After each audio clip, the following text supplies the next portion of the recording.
विहारस्य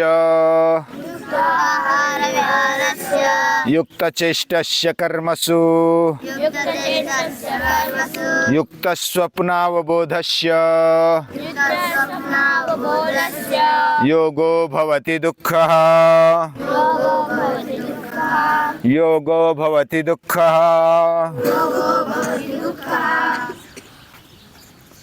श्रीमद् भगवद गीता अध्याय 6 श्लोक 17। ये श्लोक हमारे जीवन में, व्यवहार में बहुत ही उपयोगी है, क्योंकि हम मनुष्य जीवन जीते हैं, अलग अलग समस्याएं आती है, हमें ऐसा लगता है कि हमारा दुख का निवारण हो जाए। दुख आता है, समस्या आती है, या तो कभी कभी संकट भी आ जाता है। ये जीवन ही संघर्ष भरा है, संघर्ष के बिना जीवन नहीं है। और जब संघर्षमय जीवन है तो पहली बात तो उसको स्वीकारना। कोई स्वीकारते ही नहीं कि हमें संघर्ष ही नहीं करना है, तो उसके बजाय बैठे रहे, आराम करे, खाए पिए सोए। लेकिन वो क्या सुखी है क्या? खाने पीने और सोने वाले हम अगर निरीक्षण करेंगे तो उनकी हालत बाद में क्या होती है आपको पता है, या तो देखा है, हम देखते हैं। केवल खाने पीने और सोने वाले, मौज मजा करने वाले आज दुनिया में ज़्यादा बढ़े हैं, और बीमारी भी बढ़ी है। फिर डॉक्टर बोलता है कि तुझे व्यायाम करना चाहिए, समय पर खाना चाहिए, समय पर सोना चाहिए, वरना मर जाएगा। और मरने से लगभग सभी डरते हैं। जब डॉक्टर ही ऐसा बोल देते हैं तो फिर करना ही पड़ता है। एक मेरे से मिला और उसने पूछा कि मैं तो अच्छा बनना ही चाहता हूँ, मेरी तीव्र इच्छा है, लेकिन क्या करूँ? मैं निश्चय करता हूँ, सुबह उठता हूँ, योग करता हूँ, ये संकल्प 1 दिन 2 दिन 4 दिन टिक जाता है, बाद में फिर ऐसी परिस्थिति कुछ ना कुछ आ जाती है कि मैं रुक जाता हूँ। मुझे पता भी होता है, और फिर बोलता हूँ कि जाने दो, आज के दिन जाने देते, कल से भिड़ेंगे। फिर 1 दिन अगर गैप गया तो दूसरे दिन वो बोलता है 1 दिन गया और 1 दिन जाने देते, फिर भिड़ते। ऐसे एक दिन करके आगे बात चली जाती है और निश्चय ढल जाता है, क्या करूं? मेरी इच्छा भी है, मुझे अंदर लगता है कि कुछ ना कुछ सातत्य पूर्ण करो।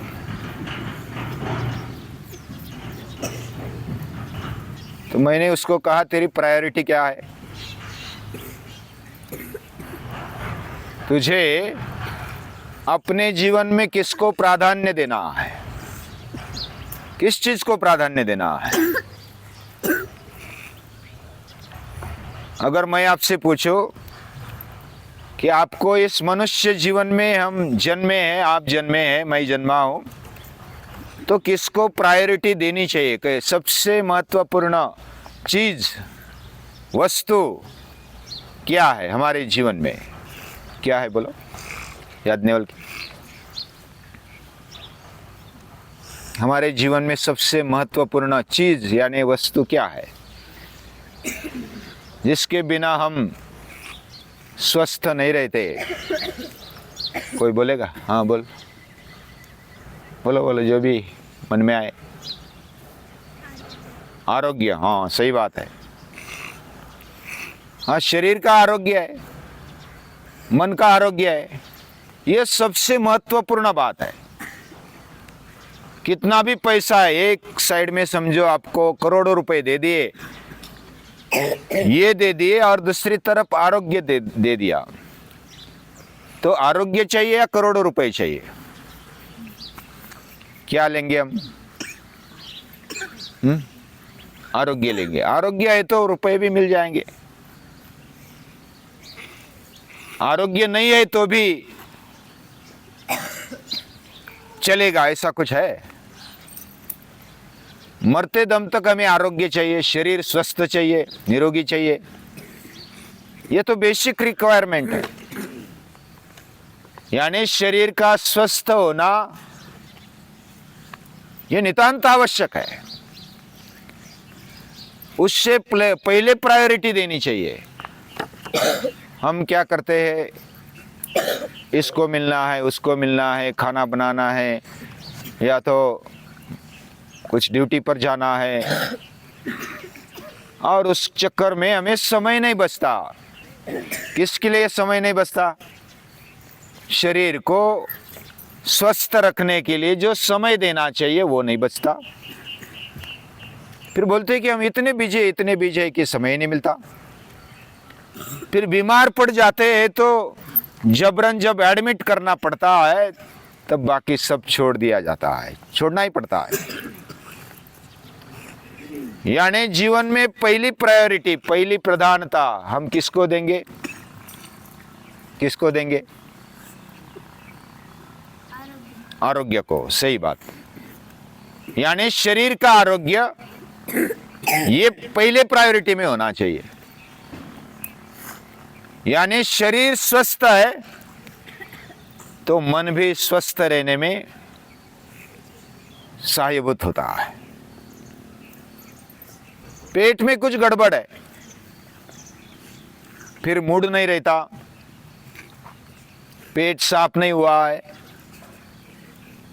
मैंने जो अभी तक अभ्यास किया, 99%, 99% जो भी बीमारियां है वह मल के कारण होती है। मल यानी शरीर में जो कचरा है ना, वह कैसे बनता है? एक तो हम खाते समय हम अगर चिपचिपा खाते हैं, चिपचिपा मतलब जो चिपक जाता है, मैदा जैसा पदार्थ, और वो जल्दी पचता नहीं। बिस्किट है, ब्रेड है, बाकी बहुत सारे पिज्जा है, बर्गर है, वो अंदर जाकर चिपकते। एक बार चिपक गए तो जल्दी निकलता नहीं। तला हुआ पदार्थ, तला हुआ का तेल चिपक जाता है, थाली में भी चिपक जाता है, और उसको निकालने के लिए साबुन लगाना पड़ता है, या तो कोई नींबू और नमक लगाना पड़ता है, तब निकलता है। और वो एक जगह पर जम गया, फिर उसके बाद एक के बाद दूसरे लेयर, ध्रुव, एक के बाद एक लेयर जम जाते हैं। ये हमारे लिए आवश्यक है। मैं सभी के लिए और मेरे लिए भी बोल रहा हूँ, मेरे लिए भी आवश्यक है। तो शरीर को हमें स्वस्थ रखना चाहिए। ये सभी की आवश्यकता है क्या नहीं है? जो भी जन्मा है उसकी आवश्यकता है, छोटा हो, बड़ा हो, बूढ़ा हो, जो भी है, सभी की आवश्यकता है। उसके लिए हमें सजग रहना चाहिए। अपने अपने लेवल पर शरीर को समझते हुए हमें खाना चाहिए, हमें पीना चाहिए, हमें व्यायाम करना चाहिए, सोना चाहिए, जगना चाहिए,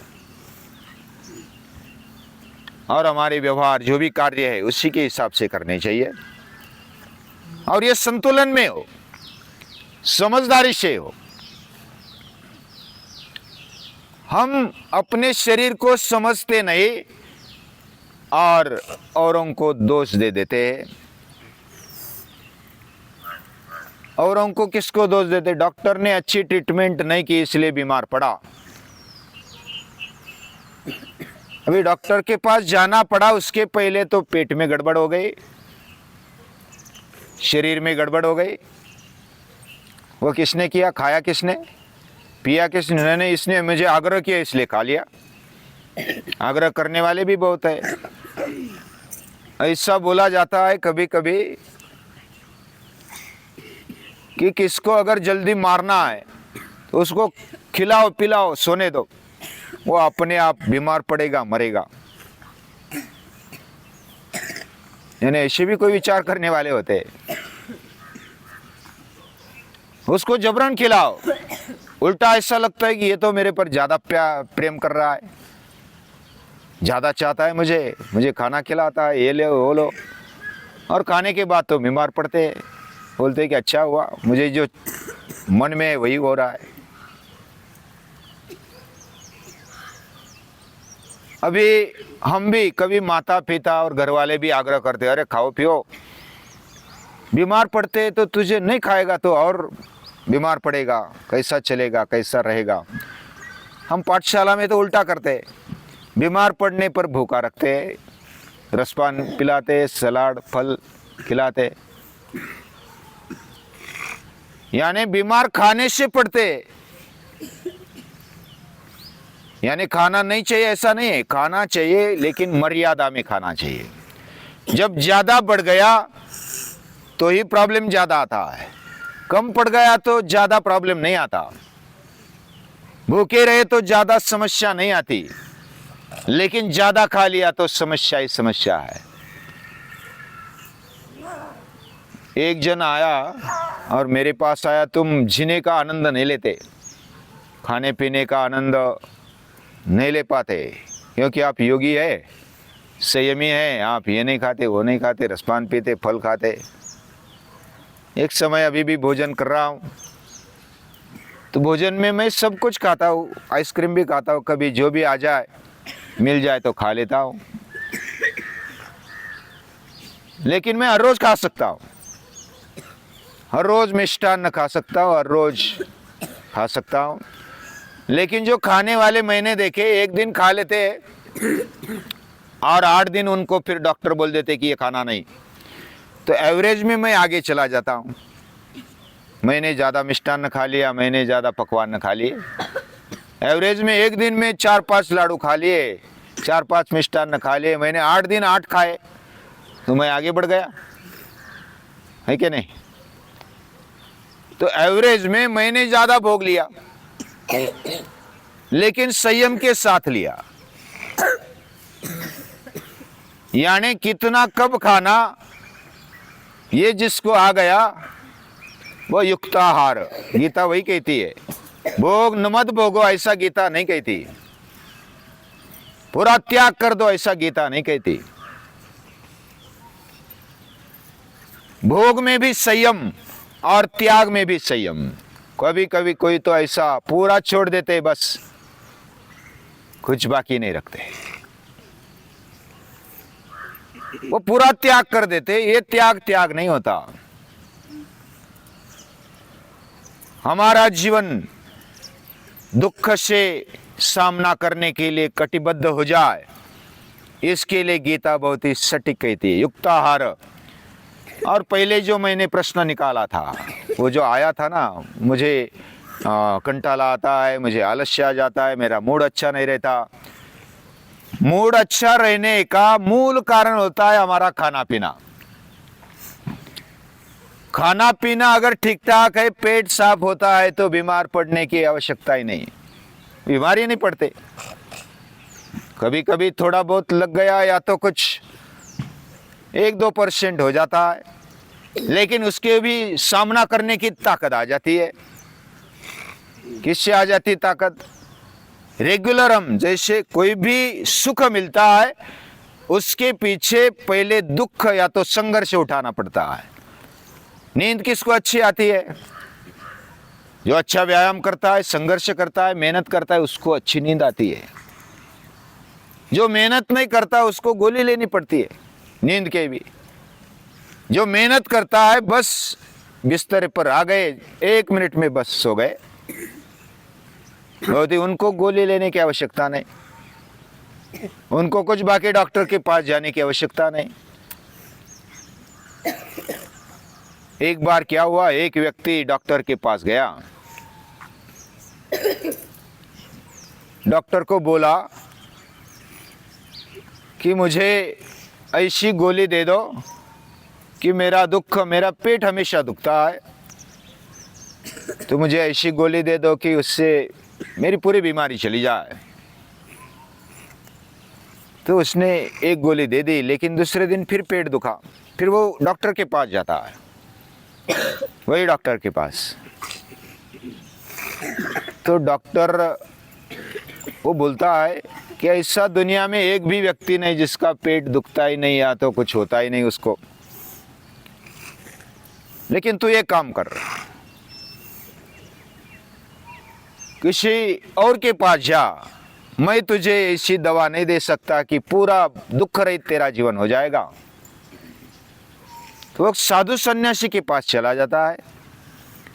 अभी साधु सन्यासी बोलता है मैं तो कोई डॉक्टर नहीं हूं, मैं क्या तुझे दे दो, लेकिन एक काम कर।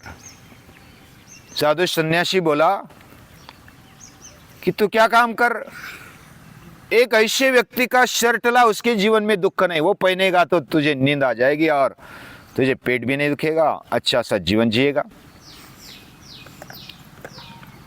फिर वह ढूंढते ढूंढते अनेक डॉक्टरों से मिला।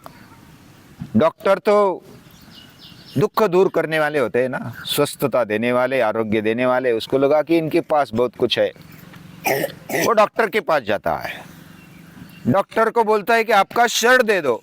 मैंने बोला कि आप, मैं शर्ट देने के लिए नहीं हूं इधर, मैं तो दवा देने के लिए हूं, मुझे दवा नहीं, मुझे शर्ट चाहिए। साधु सन्यासी ने मुझे कहा एक शर्ट जो निरोगी व्यक्ति का लाएंगे तो तू निरोगी बनेगा, सोएगा अच्छा, दुख विरहित होगा तेरा जीवन। तो वैसा तो मैं भी नहीं, मेरे जीवन में भी दुख है, तो मैं भी चलता हूँ तेरे साथ। साधु सन्यासी ने बोला है तो निश्चित कुछ ना कुछ होगा, उसका शर्ट मैं भी पहनूंगा और मैं सुखी बनूंगा। मुझे भी नींद नहीं आती, मुझे भी गोली लेनी पड़ती नींद की। तो दोनों निकलते हैं, डॉक्टर भी निकला, वो भी निकला व्यक्ति। फिर उद्योगपति के पास जाते हैं, श्रीमंत लोगों के पास जाते हैं, बहुत सारे लोगों के पास जाते हैं, लेकिन सभी को, राजकीय नेताओं के पास भी आते हैं। वो बोलते हैं कि हमारी नींद आराम हो जाती है, हमारी कुर्सी कब चली जाए पता नहीं होता, हम स्वस्थ नहीं है, हम निरोगी नहीं है। तो फिर ऐसे घूमते घूमते 25-30 व्यक्ति हो गए और वो जाते एक खेत में एक किसान, उसको शर्ट नहीं है, वो खुला बैठा है, पसीना आया है, पेड़ के नीचे आया, उसकी पत्नी आ गई भाकरी लेकर, खाना लेकर आ गई और दोनों बैठ गए, दोनों ने खा लिया और एक पत्थर लेकर सो गया पेड़ के नीचे।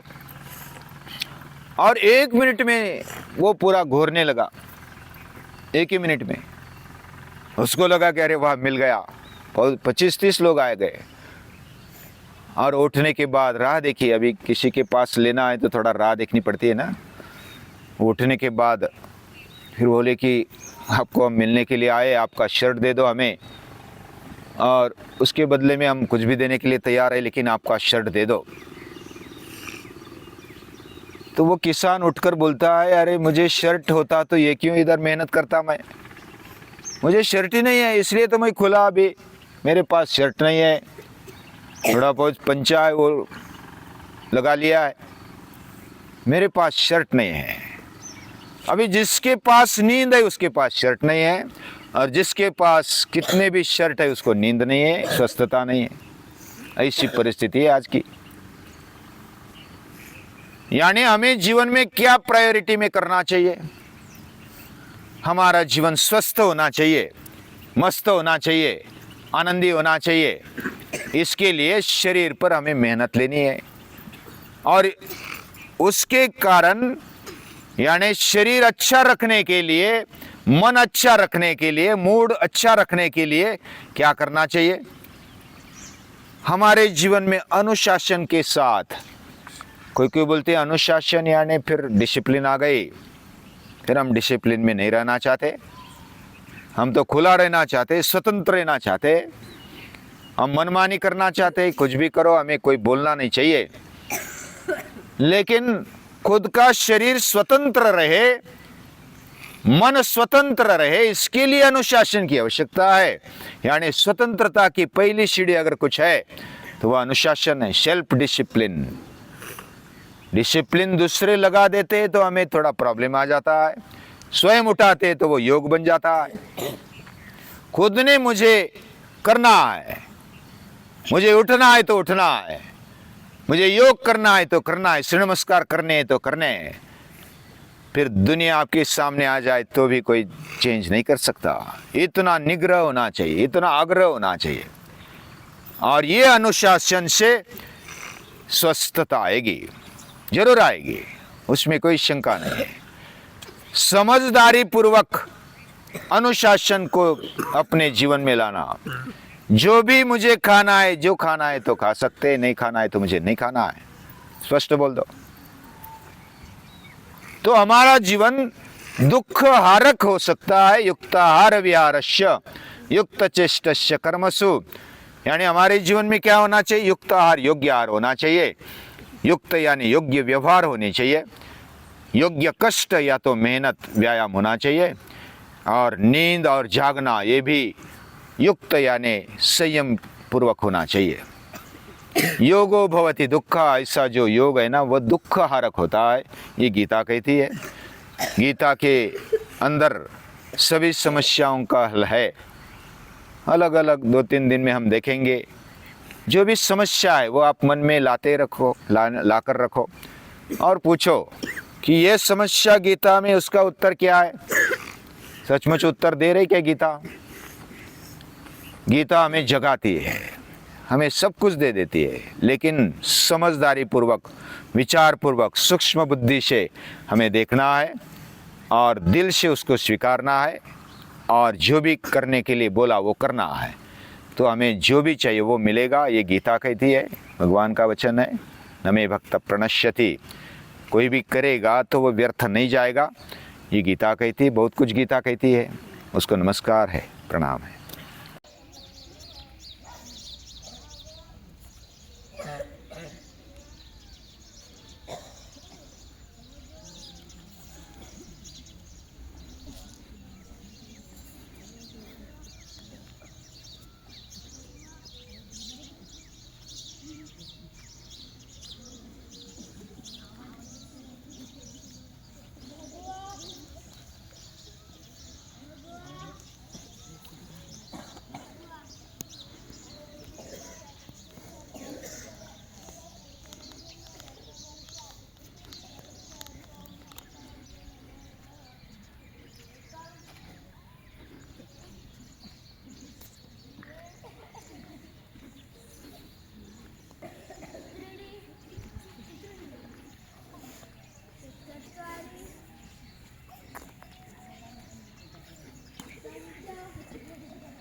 अरे वीर